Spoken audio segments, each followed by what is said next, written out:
Dancer గా మీ career start చేశారు, నెమ్మదిగా టర్న్ తీసుకుంది, యూ టర్న్ కూడా కాదు, మిమిక్రీ ఆర్టిస్ట్ గా అట్లా టర్న్ తీసుకున్నారు.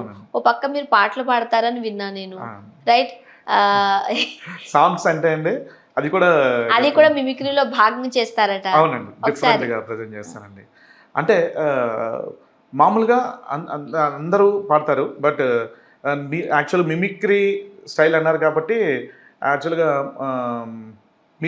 మీరు ఏదైనా అడగచ్చు, ఎవరైనా యాక్టర్ని ఇమిటేట్ చేస్తే ఏమైనా పాడగలరా అని. అవునా? ఓకే, ఎవరిని అడగమంటారు? మీ ఇష్టం అండి. నాకు నచ్చిన వాళ్ళని అడగను. కొత్త వాళ్ళనా పాత వాళ్ళు? మీ ఇష్టం అండి. పాత వాళ్ళు. అవునా? అల్లు రామలింగయ్య గారు. అల్లు రామలింగయ్య గారు అన్నారు కాబట్టి. ఏమో ఈరోజు ఇక్కడ ఈ కార్యక్రమం వచ్చింది, చాలా ఆనందంగా ఉంది. పాపలో టీవీ సంతోషం సంతోషం. సో అలా మాట తీరుంటుంది. ఇందులో నుంచి పాట రూపంలో రావాలంటే ఎస్పి బాలసుబ్రహ్మణ్యం గారు the great mimicry artist first of all. ఆయన అందుకనే అంటే ఘంటసాల గారు తర్వాత రామకృష్ణ సార్ ఉన్నారు, కొంచెం ఆయన స్టైల్లో పాడుతున్నారు. మీరు అన్నట్టు ఘంటసాల గారు, రామకృష్ణ గారు వీళ్ళందరూ పాటలు పాడినా వాళ్ళ వాయిస్ తెలిసిపోతుంది మనకి, ఇది ఘంటసాల గారు పాడారు అని. బట్ బాలసుబ్రహ్మణ్యం గారి పాటలు ఇప్పుడు ఫర్ ఎగ్జాంపుల్ కృష్ణ గారికి పాడారు అనుకోండి, ఇది కృష్ణ గారే పాడారా అనిపిస్తుంది. అదే మనం రామారావు గారు అంటే మనకి ఆ పర్సనాలిటీస్ కావచ్చు, ఆ హావభావాలు, ఆ డాన్సింగ్ చూస్తుంటుంటే ఇది ఎలా బాలసుబ్రహ్మణ్యం గారు పాడారు అనిపిస్తుంది. The same time next generations Venkatesh గారు, నాగార్జున గారు పాడినా సరే వాళ్ళే పాడారేమో అనిపిస్తుంది.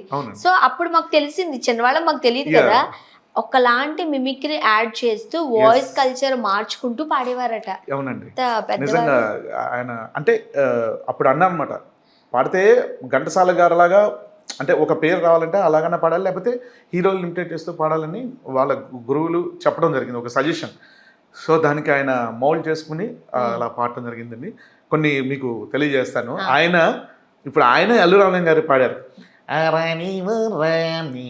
వచ్చింది రాని అని చెయ్యాలి నువ్వే నాకు తొలి బలపు పోని, అని చెయ్యాలి నువ్వే నాకు తొలి బలపు పోని, ఆ కులుకులు ఆ తణుకులు ఆ కులుకులు ఇట్లా బాడీ లాంగ్వేజ్ కూడా రావాలి, సో వాయిస్ తో పాటు. అవునండి. సో అట్లా అంటే ఆ బాడీ లాంగ్వేజ్ ఊహించుకుంటేనే కొంచెం సాంగ్ వస్తుంది.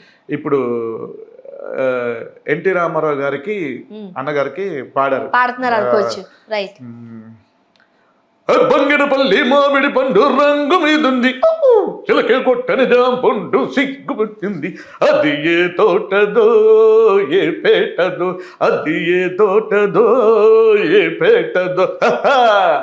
సో ఇప్పుడు మీరు ఈ పర్ఫార్మెన్స్ ఇస్తున్నారు అనుకోండి, స్టేజ్ మీద కూర్చున్నారు కాబట్టి సరిపోయింది. అదే పర్ఫార్మెన్స్ ఇస్తున్నారు అనుకోండి, ఇలా డాన్స్ చేస్తూ పాడేస్తారా? నేను నోట్ చేసుకుంటున్నాను, ఇవన్నీ చేయాలి మీరు. ఓకే, అట్లా అండి ఇంటెన్షన్ వాయిస్. అలాగే నాగేశ్వరరావు గారికి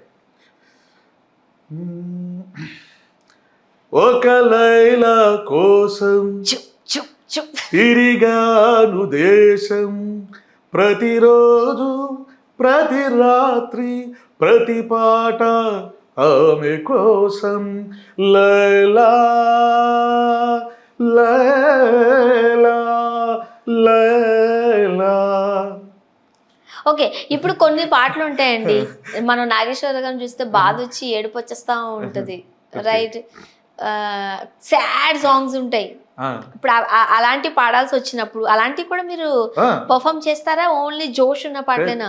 అంటే మీరు లైలా కోసం అట్లాగే కాకుండా ఆగదు ఆగదు ఆగదు ఆగదు ఏ నిమిషము నీ కోసము, ఆగితే సాగదు ఈ లోకము, ఆగదు ఏ నిమిషము నీ కోసము, ఆగితే సాగదు ఈ లోకము, ముందుకు సాగదు ఈ లోకము. సో అంటే ఇప్పటి వరకు మీరు ఎంతమంది హీరోలు చేయగలిగారండి? అంటే కొన్ని వాయిస్ అయితే మనకి మన గొంతుకు అవి సెట్ కావు, కాస్త టిపికల్ గా అనిపిస్తుంటుంది. మేబీ సెట్ కావు అనడం కరెక్ట్ కాదేమో, టైం ఎక్కువ తీసుకుంటది. ప్రాక్టీస్ చేస్తే కొన్ని 2-3 days లో వచ్చేయచ్చు, కొన్ని 1 hour వచ్చేయచ్చు, కొన్ని ఒక 1 week 1 month కూడా పట్టే అవకాశాలు ఉంటాయి. బట్ రాదు అనేది ఉండదేమో. లేదు, మాక్సిమం సాధన చేస్తే. అంటే ఈ మిమిక్రీలో ఏంటంటే ఒక 4 వాయిస్లు వచ్చాయి, 5వ వాయిస్ కూడా ప్రాక్టీస్ చేస్తే వస్తుంది, దాన్ని ప్రాక్టీస్ చేస్తే వస్తుంది. లేకపోతే ఇక్కడితో ఆగి ఇవి వచ్చేసాయి కదా అనుకుంటే కాకుండా ప్రాక్టీస్ చేసుకుంటూ వెళ్తే వస్తాయండి ఏమైనా. ఇప్పుడు మీకు కొత్త డైలాగే చెప్పాను నేను, చిరంజీవి గారిది రవితేజ గారు తెలంగాణ స్లాంగ్ మాట్లాడి, చిరంజీవి గారు శ్రీకాకుళం స్లాంగ్, మధ్యలో ప్రకాష్ రాజ్ గారి వాయిస్ కూడా తీసుకొచ్చారు. అంటే ఆ సన్నివేశాన్ని చూపించాను అని చూపించాను మీకు ఇందాక వాల్తేరు గారు. అట్లా అంటే ఇప్పుడు అప్డేట్లో ఇంకా సపోజ్ బాలకృష్ణ గారిది ఒక క్యారెక్టర్ చెప్పాను, కానీ ఇప్పుడు అప్డేట్ మూవీ ఒకటి తీసుకున్నాను, ఒక డైలాగ్ చెప్తాను. వీరసింహారెడ్డి ఇందులో ఒక సన్నివేశం, రేయ్ తాళి కట్టేయడానికి వచ్చిన వాళ్ళు అక్కడే కూర్చోండి, నా తల కొట్టేయడానికి వచ్చిన వాళ్ళు లేచి నిలబడండి. కోసేవాడికి కోడి మీద కోపం ఉన్నది, నేను అంతే, బాధ్యతగా నరుగుతా, మళ్ళీ పుట్టడానికి భయపడేలా చంపుతా. కానీ ఇది ముడిపడే చోటు, తలబడే చోటు కాదు. వద్దు. భయమా భయమా? నేను దింపిన నా మందిని చూసి నీకు భయమా?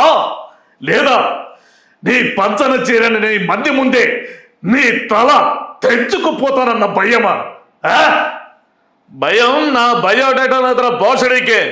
ఏ మందినే కాదు, ఎన్ని వందల మందినైనా వెంటేసుకురా, చివరి తల తెగే వరకు కత్తి విరమను, చెయ్యి మార్చను, వంటి చేత ఓతకోత కోస్తా నా కొడక. కానీ ఇది ముడిపడే చోటు, తలబడే చోటు కాదు. వద్దు. నిన్ను సంపడమే నాకు శుభకాలం. ఇప్పుడే ఇక్కడే నీకు సావు చూపిస్తా. నన్ను చూడాలంటే ఆ చావు కూడా పర్మిషన్ కావాలరా.